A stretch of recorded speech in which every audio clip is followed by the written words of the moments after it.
네, 마태복음 강의 117번째 시간입니다. 오늘은 빌라도의 오류인가 아니면 나의 허물인가 라는 제목으로 하나님의 말씀을 전가하겠습니다. 마태복음 27장 1절 2절은 예수님이 체포되신 다음 날 새벽에 모든 대제사장과 백성의 장로들이 예수님을 죽이기 위해 대제사장 가야바의 관정에 함께 모여서 의논을 했습니다. 물론 이들은 그 전에도 마태복음 26장 3절 4절에서 예수님이 체포되시기 전에 예수님을 흉계로 잡아 죽이려고 대제사장 가야바의 관정에 모여서 의논한 적이 있습니다. 이 모임들은 예수님을 대적하는 모임들이었죠. 마태복음 27장 2절은 예수님을 대제사장 가야바의 관정에서 결박하여 총독 빌라도에게 넘겨주니라 라고 이렇게 말씀하고 있습니다. 마태복음 27장 1절 2절의 바로 앞의 사건은 베드로가 예수님을 부인한 후에 밖에 나가서 심히 통곡하니라 26장 75절에 그렇게 베드로의 통곡 장면이 놓여져 있습니다. 27장 1절 2절은 바로 다음 문맥은 바로 가룟 유다의 예수님의 판 사건, 즉 예수님을 판 이후에 스스로 뉘우치는 장면이 놓여져 있습니다. 그리고 3절에 보면 스스로 뉘우쳐라고 하는 말씀이 있죠. 예수님을 죽이기 위해 의논하는 장면과 총독 빌라도에게 넘기는 장면, 바로 앞과 바로 뒤의 문맥은 예수님을 배반한 대표적인 두 명의 제자의 울음과 뉘우침이 기록되어져 있습니다. 즉 베드로의 통곡과 유다의 뉘우침은 모두 예수님을 죽이려고 함께 의논하고 총독 빌라도에게 넘기는 이 모든 행위가 매우 부당한 것임을 역설적으로 강조하고 있습니다. 무슨 말입니까? 지금 오늘 우리 본문을 살피기 전에 문맥을 살펴보는 중입니다. 베드로의 통곡 장면과 가룟 유다의 뉘우침의 장면 사이에 마태복음 27장 1절 2절의 말씀이 중간에 놓여져 있습니다. 마태복음 27장 1절 2절의 말씀은 결국 예수님을 결박하여 총독 빌라도에게 넘겨주는 장면으로 끝이 났습니다. 빌라도에게 넘겨주는 장면은 오늘 보면 11절부터 다시 연결되고 있죠. 그러므로 문맥의 내용은 이렇습니다. 베드로의 통곡 26장 75절, 그 다음에 이어지는 게 뭡니까? 총독 빌라도 27장 2절, 그리고 가룟 유다의 뉘우침 마태복음 27장 3절, 그리고 마지막 총독 빌라도 등장 27장 11절. 그렇죠? 순서가 이렇습니다. 베드로의 통곡, 총독 빌라도, 유다의 뉘우침, 총독 빌라도, 베드로 총독, 유다 총독, 베드로 총독, 유다 총독, 예수님의 제자 총독, 제자 총독 이렇게 나갑니다. 빌라도가 등장하는 바로 앞의 문맥마다 뭐가 있습니까? 누가 있습니까? 제자. 예, 바로 그겁니다. 제자의 통곡이나 제자의 뉘우친 사건이 빌라도가 등장할 때마다 바로 앞에 그렇게 문맥이 놓여 있습니다. 굉장히 흥미로운 문맥입니다. 결국 베드로의 통곡과 가룟 유다의 뉘우침, 제자들의 이 두 사건은 결국 예수님께서 빌라도 앞에서 아무런 잘못이 없이 부당한 재판으로 십자가 죽음을 당하실 것이라고 하는 그 문맥을 준비하는 기능을 하게 됩니다. 예. 베드로 통곡한 총독으로 이어지고, 베드로 왜 통곡하겠습니까? 베드로 자신이 잘못된 거고 주님은 옳다는 거죠. 유다가 왜 뉘우칩니까? 자살합니까? 예수님이 잘못이 아니라는 거죠. 자기 잘못이라는 거죠. 제자 총독, 베드로 총독, 유다 총독 이렇게 해서 결국 예수님이 아무런 죄가 없이 십자가의 죽음을 당하게 될 것이다 라고 하는 이런 문맥을 미리 보여준다는 것이죠. 이어지는 사건을 통해서. 이런 점에서 두 제자의 통곡과 뉘우침은 예수님의 죽음의 부당성, 재판의 불공정함, 이것을 매우 문맥적으로 부각시켜주는 기능을 합니다. 자, 이제 오늘 본문을 살펴볼까요? 예수님을 가야바의 관정에서 빌라도의 관정으로 끌고 갔습니다. 요한복음 18장 28절에 예수님을 끌고 간 자들은 자신이 이방인의 관제에 들어가면 부정하게 되고 신성 모독을 범하게 되어서 유월절 잔치 음식을 먹지 못하기 때문에 유대인 빌라도의 관정으로 이방인 빌라도의 관정으로 들어가지 않았습니다. 그 대신 빌라도가 그 관정 바깥으로 나왔죠. 빌라도 총독은 예수님께 내가 유대인의 왕이냐라고 질문을 합니다. 예수님께서는 빌라도에게 내 말이 옳도다 라고 말씀하십니다. 대사장과 장로들이 많은 고소를 또 고발하였으나 예수님께서는 아무 대답도 하지 않으시죠. 지금은 시간적으로 6월절입니다. 명절이 되면 총독이 무리의 청문대로 죄수 한 사람을 놓아주는 전례가 있었습니다. 명절 특별 사면법인 셈입니다. 요즘 말로 하면. 당시에 바라바는 유명한 죄수 한 명이었죠. 그래서 빌라도는 의뢰의 예수님을 놓아라 하지 않겠는가 이런 생각으로 질문을 하기 시작합니다. 왜냐하면 예수님을 죽이려는 자들은 결국 예수님께서 중대한 죄를 범하신 것이 아니라 예수님에 대한 유대인의 단순한 시기 때문에 예수님을 빌라도에게 넘겨주었다는 것으로 총독 빌라도는 이해했기 때문입니다. 로마의 법을 어긴 것이 없다는 것을 그가 예수님을 신문하는 과정에서 알게 되었던 것이죠. 본문 19절은 매우 특이한 한 사실을 기록하고 있습니다. 총독이 재판석에 앉았을 때에 그의 아내가 이렇게 말합니다. 저 옳은 사람에게 아무 상관도 하지 마옵소서.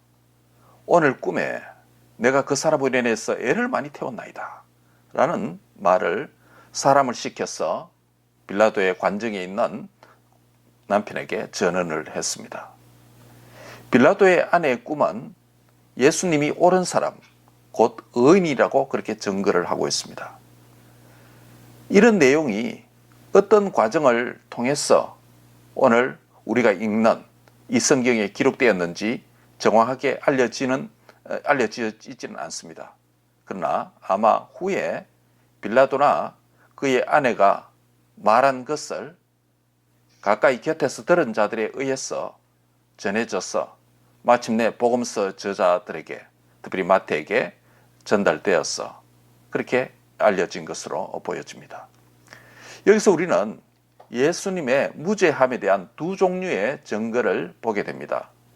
무엇입니까?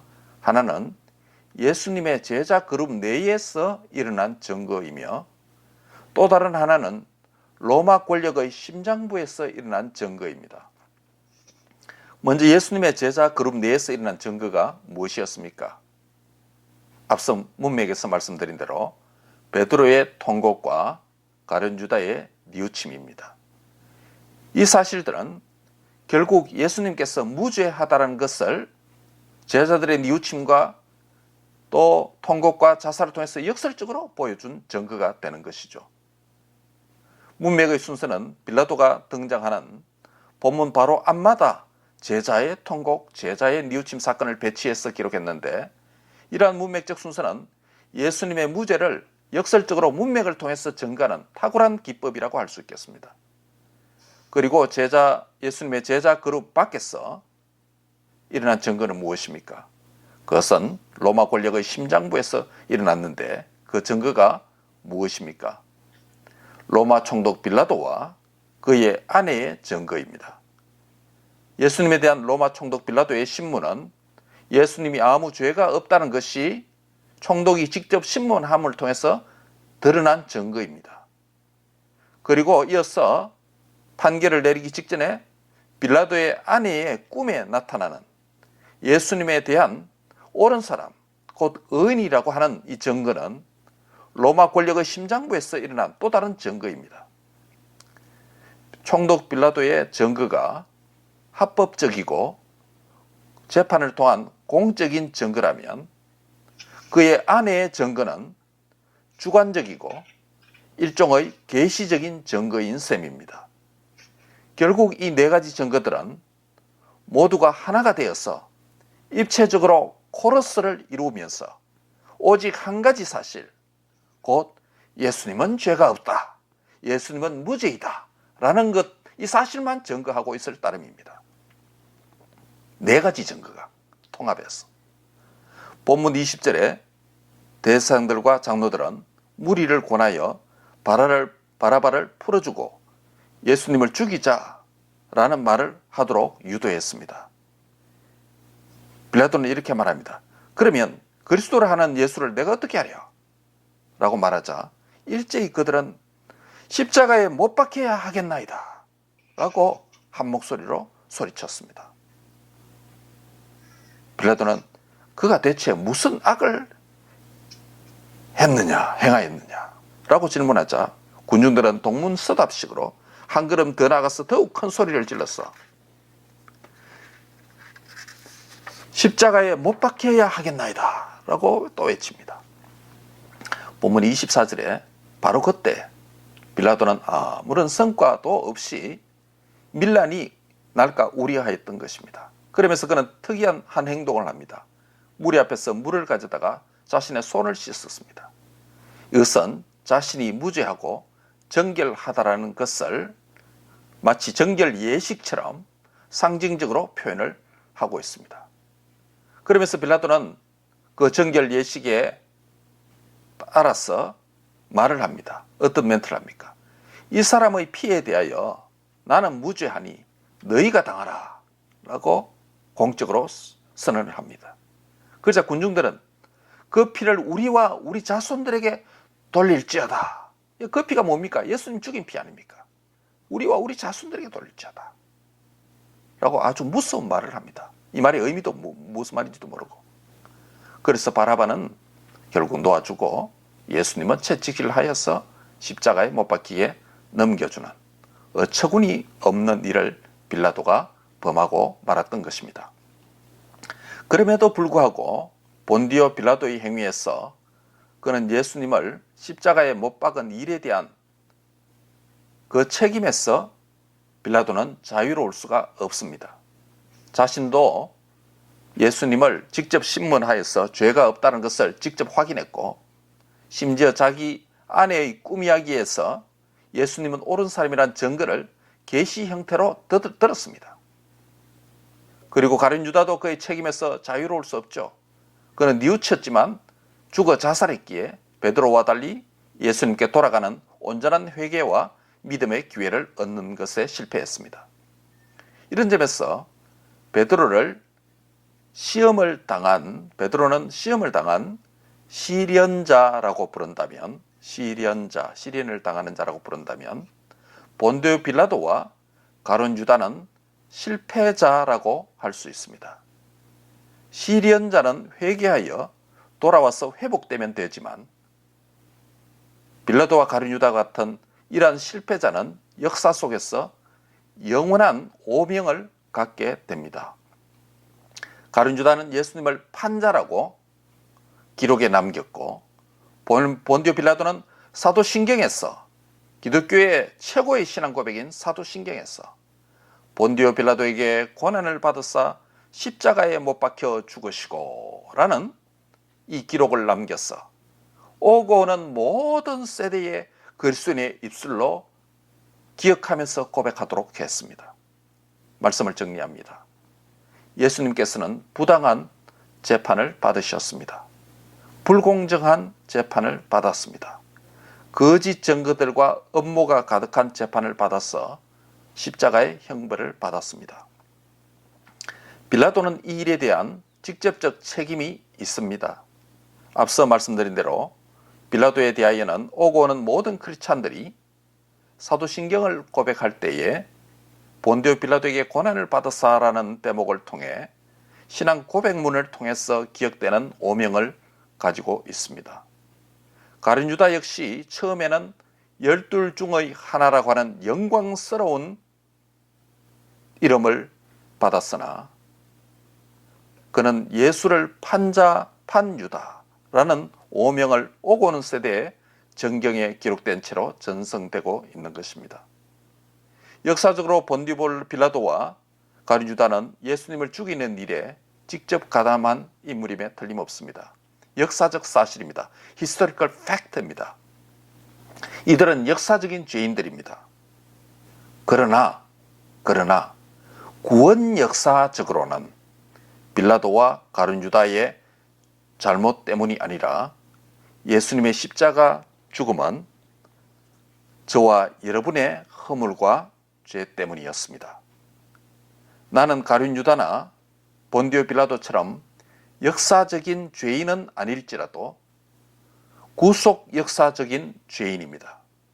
나의 허물과 죄로 인하여 죄의 삭선 사망인데 내 대신 그 사망의 십자가의 형벌을 십자가에서 주님이 대신 죽어 주신 것입니다.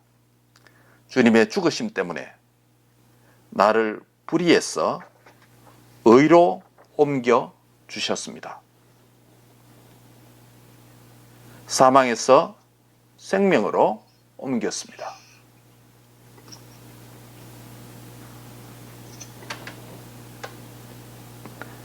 그래서 오늘 하루의 삶과 우리의 남은 생에서